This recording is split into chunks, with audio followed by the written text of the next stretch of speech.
ان کی دوستی جلد ہی کچھ گہری چیز میں بدل جاتی ہے۔ وہ نظروں سے دور چراگاہ میں خفیہ طور پر ملتے، اپنے خواب اور مستقبل کے لیے امیدیں بانٹتے۔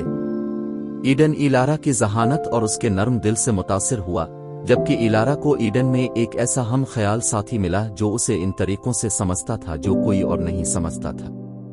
وہ گھنٹوں ہر چیز کے بارے میں بات کرتے، اپنے ساتھی میں تسلی اور خوشی پاتے۔ ایڈن اپنے محل کی زندگی کی کہانیاں سناتا، جبکہ ایلارا الریک کی کتابوں سے کہانیاں بانٹتی، مشترکہ تجربات اور خوابوں کا ایک خوبصورت امتزاج بناتی۔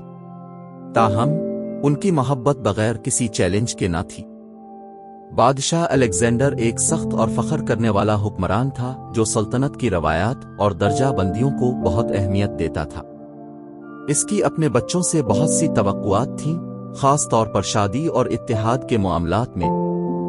جب اسے ایڈن کے ایلارا کے ساتھ تعلقات کا علم ہوا تو وہ غضبناک ہو گیا۔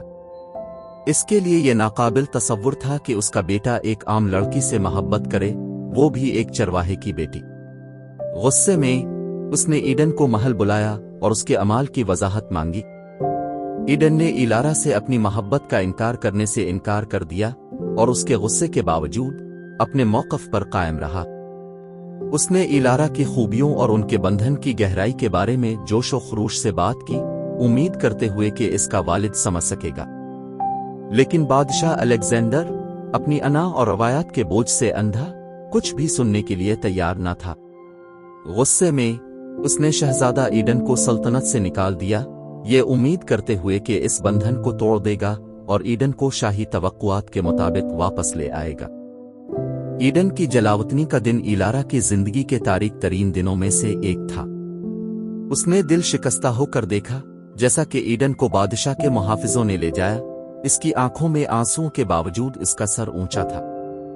جانے سے پہلے ایڈن نے وعدہ کیا کہ وہ اس کے لیے واپس آئے گا، چاہے اسے کتنا ہی وقت لگے یا اسے کتنی ہی دور جانا پڑے۔ ایلارا اس وعدے سے چمٹی رہی، اس امید میں طاقت پاتے ہوئے کہ وہ ایک دن دوبارہ ملیں گے۔ آنے والے دنوں میں ایلارا نے ایڈن کے بغیر زندگی کے ساتھ ایڈجسٹ کرنے کے لیے جدوجہد کی۔ اس نے اپنے کام میں پناہ لی، بھیڑیں پالنے میں ایک نئی شدت پیدا کی اور الریک کی لائبریری میں زیادہ وقت گزارا۔ اس کا دل ہر گزرتے دن کے ساتھ درد کرتا رہا، لیکن وہ ایڈن کے دیے گئے پیار اور امید کو تھامے رکھنے کے لیے پرعزم رہی۔ الریک اس کی پریشانی کو دیکھتے ہوئے فیصلہ کیا کہ وقت آ گیا ہے کہ وہ اس کے ماضی کے بارے میں مزید ظاہر کرے۔ ایک شام جب وہ آگ کے پاس بیٹھے تھے، الریک نے ایلارا کو بتایا کہ اس نے اسے کیسے پایا اور اس دن کے عجیب و غریب حالات کے بارے میں بتایا۔ ایلارا دھیان سے سن رہی تھی جب الریک نے اس رات کی وضاحت کی جب اس نے اسے پایا تھا۔ اس نے جنگل کی سنسنی خیز خاموشی کے بارے میں بتایا جسے صرف ایلارا کی چیخوں نے توڑا، اور اس کے دل کی گہرائیوں میں ایک قسمت کی گونج محسوس کی جو اسے ساتھ لے جانے پر مجبور کر رہی تھی۔ اس نے وضاحت کی کہ اس نے ہمیشہ شک کیا تھا کہ اس کی کہانی میں کچھ اور بھی ہے، لیکن وہ کبھی سچ کا پتہ نہیں لگا سکا۔ ایلارا اس کے الفاظ سے دنگ رہ گئی، حیرت اور الجھن کے ملے جلے جذبات کے ساتھ۔ اسے ہمیشہ معلوم تھا کہ وہ مختلف تھی، لیکن یہ انکشاف اس کے لیے امکانات کی ایک نئی دنیا کھول دیتا تھا۔ اس نے اپنے حقیقی خاندان کے بارے میں سوچا اور کیا ان کے ساتھ ہوا۔ اس کی سوچوں میں مگن ایک طویل پراسرار شخص ان کے جھونپڑی میں آیا اور ان کے خیالات میں خلل ڈالا۔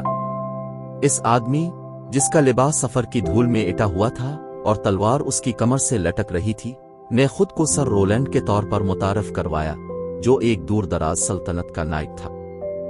وہ بہت سالوں سے ایلارا کی تلاش میں تھا، افواہوں اور سراغوں کے پیچھے چلتے ہوئے، جو بلاخر اسے الریک کی جھونپڑی تک لے آئے تھے۔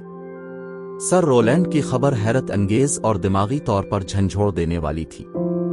اس نے انکشاف کیا کہ ایلارا کوئی عام بچی نہیں، بلکہ ایرینڈور سلطنت کی گمشدہ شہزادی ہے اور بادشاہ لیوپولڈ کی بیٹی ہے۔ سر رولینڈ نے وضاحت کی کہ 30 سال پہلے بادشاہ لیوپولڈ نے ایک طاقتور جادوگرنی مورگانا کو شکست دی تھی، جو سلطنت پر قبضہ کرنے کی کوشش کر رہی تھی۔ بدلہ لینے کے لیے مورگانا نے ایلارا کو اغوا کر لیا تھا جب وہ صرف ایک بچی تھی۔ ارادہ تھا کہ اس کے پوشیدہ طاقتوں کو استعمال کرتے ہوئے سلطنت کو دوبارہ حاصل کرے۔ تاہم